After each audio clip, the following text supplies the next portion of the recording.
भी जो है जेडीयू लीड कर रही है, जबकि हम ये उम्मीद करते हैं यहाँ पर टैली चेंज होगी, लेकिन यहाँ चेंज नहीं हुई, अभी भी जेडीयू लीड कर रही है, अभी बीजेपी लीड ही कर रही है। बिल्कुल, ये बहुत कंफ्यूजिंग तस्वीर। अभी शायद हम बहुत जल्दबाजी होगी किसी भी निष्कर्ष पर पहुंचने में, लेकिन हाँ कुछ एक ऐसी सीट्स हैं जहां पर भारतीय जनता पार्टी को अगर कंसोलिडेटेड वोट भी मिलता है तो बहुत बड़ी बात होती है। 130 104 आरजेडी प्लस, क्या कहेंगे? जैसा आपने बताया कई सीट्स पर 11 या 12 राउंड्स हो चुके हैं, 2 सीट्स आपने ऐसी बताई, तो इसका मतलब काफी सारी सीट्स जो शहरी क्षेत्र हैं वहां पर काउंटिंग बहुत तेजी से हो रही है, जो ग्रामीण क्षेत्र की सीट है वहां पर काउंटिंग धीमे धीमे हो रही है।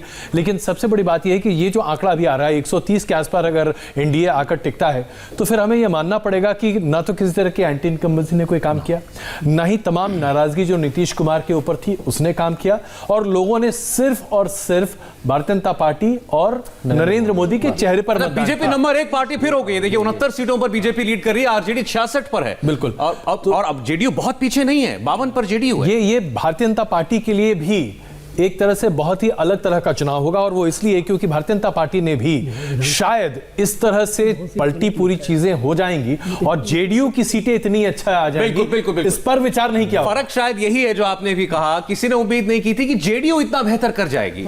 हाँ, लेकिन एक चीज है जैसे हम लोग बात कर रहे हैं कि एंटी इनकम्बेंसी नहीं है, जरूर है, अदरवाइज अर्थमेटिक के हिसाब से आपको 200 से ज्यादा सीटें आनी चाहिए।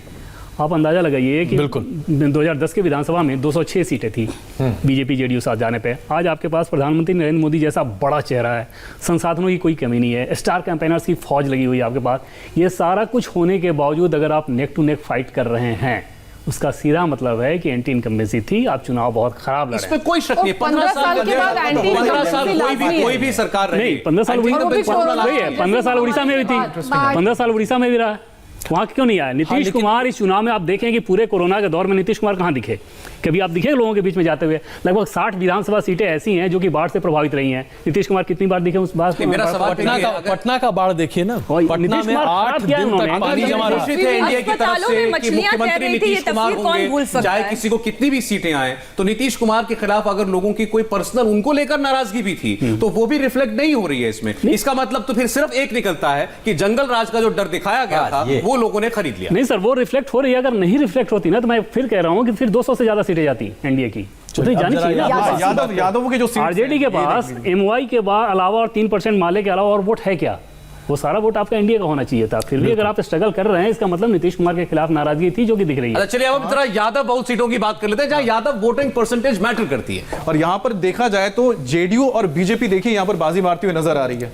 यानी कि जो यादव और मुस्लिम वोट अगर एक तरफ छिटका है तो दूसरा जो वोट था जिसमें आपके अगड़ी जाति के लोग आते हैं, वैश्य वोट हम लोग को याद रखना चाहिए। हम लोग यहाँ पर वैश्य वोट की बात नहीं कर रहे हैं, जबकि जो वैश्य वोट है वो भी काफी डिसाइडिंग फैक्टर रहता है अगर वो वोट बाहर निकल के कर रहा है तो। क्यों शहरों में तो उनकी तादाद अच्छी खासी है, क्या वो बाहर निकल के वोट करते हैं, लेकिन वो एक मुश्त बीजेपी यानी कि एनडीए के पास जाते हैं। और जेडीयू और यादव सीट्स पे अगर बीजेपी और जेडीयू को आप देख लीजिए, जो डार्क ग्रीन आपको नजर आ रहे हैं, डार्क ग्रीन और ये जो बीजेपी के साथ है यानी कि एनडीए के जो यहां पर एक तरह से कह सकते हैं पूरी बिसात पर वही छाए हुए हैं यादवों की सीट पर। और उसकी सिर्फ और सिर्फ एक वजह है, जहां पर मुस्लिम और यादव साथ में गए, दूसरी तरफ पूरा का पूरा जो तबका था एक साथ गया। और यही वजह कि यादव सीट पर इस वक्त आप बीजेपी और जेडीयू की यहां पर आप पकड़ देख पा रहे हैं।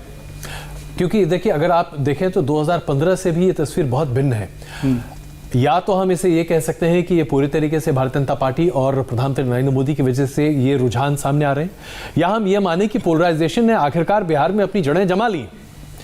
दो ही सूरत में इस तरह के रुझान सामने आ सकते हैं, क्योंकि जिस एंटी इनकम्बेंसी की हम बात कर रहे हैं, नीतीश कुमार जी से नाराजगी लोगों की इस कदर थी कि आप किसी से भी पटना में कहीं पर भी बात कर लीजिए, हर तरफ यही स्थिति थी। लेकिन अगर वो नाराजगी को लोग सरपास करके एनडीए को वोट देते हैं तो इसके कई तरह के दूरगामी नतीजे सामने आएंगे। और अगर बिहार में ध्रुवीकरण की राजनीति जड़ जमाती है तो फिर हमें यह भी मानना पड़ेगा कि फिर ध्रुवीकरण की राजनीति पूरे हिंदुस्तान में जड़ जमा। हमारे साथ इस वक्त 2 राजनीतिक मेहमान हैं। हमारे साथ बीजेपी के सीनियर लीडर शाहनवाज हुसैन साहब हैं।